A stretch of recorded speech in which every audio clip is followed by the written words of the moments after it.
Driver Subrahmanyam హత్య case పునర్విచారణకు సంబంధించి SIT దర్యాప్తు స్పీడ్ పెంచింది.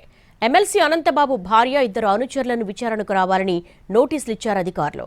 హత్య సమయంలో ఎమ్మెల్సీ వాడిన ఫోన్ను స్టేట్ ఫోరెన్సిక్ ల్యాబ్కు పంపడానికి సిద్ధమయ్యారు సిట్ అధికారులు. డ్రైవర్ సుబ్రహ్మణ్యం హత్య కేసు విచారణలో సిట్ దూకుడు పెంచింది. ఈ కేసుకు సంబంధించి మరింత విచారణ చేయాలని కోర్టు దృష్టికి తీసుకువెళ్లారు సిట్ అధికారులు.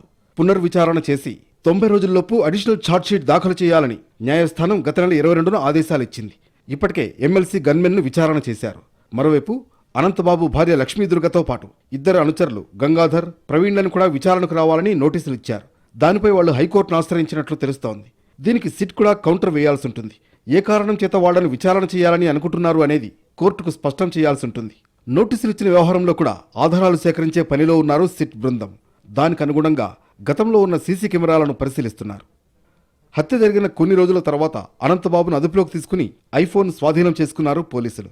కానీ ఆ సమయంలో ఫోన్ నుంచి ఎటువంటి వివరాలు తీసుకోలేదని సిట్ బృందం ప్రాథమికంగా అంచనాకొచ్చింది. హత్య జరక్క ముందు ఎమ్మెల్సీ ఎవరెవరితో మాట్లాడారు అనేది తెలుసుకునే పనిలో పడ్డారు. WhatsApp calls, audio, video calls నుంచి కూడా ఇన్ఫర్మేషన్ తీసుకోవడానికి సిద్ధమవుతున్నారు. గతంలో ఫోన్ స్టేట్ ఫోరెన్సిక్ ల్యాబ్కు పంపినా పాస్వర్డ్ ఇవ్వలేదు. అప్పుడు ఆ ఫోన్ లాక్ తీయాలంటే న్యాయస్థానం అనుమతి తీసుకోవాలి. ఆ దిశగా కూడా కోర్టును ఆశ్రయించడానికి సిద్ధమవుతోంది సిట్. హత్య జరిగినప్పుడు అనంతబాబుతో పాటు కారులో ఎవరూ లేరని గత విచారణలో తేల్చారు అధికారులు. దానికి అనుగుణంగా కూడా మరింత సమగ్రంగా సమాచారం సేకరిస్తున్నారు. అవసరమైతే మరింత మందిని ఇన్వెస్టిగేషన్ చేస్తామని అధికారులు అంటున్నారు.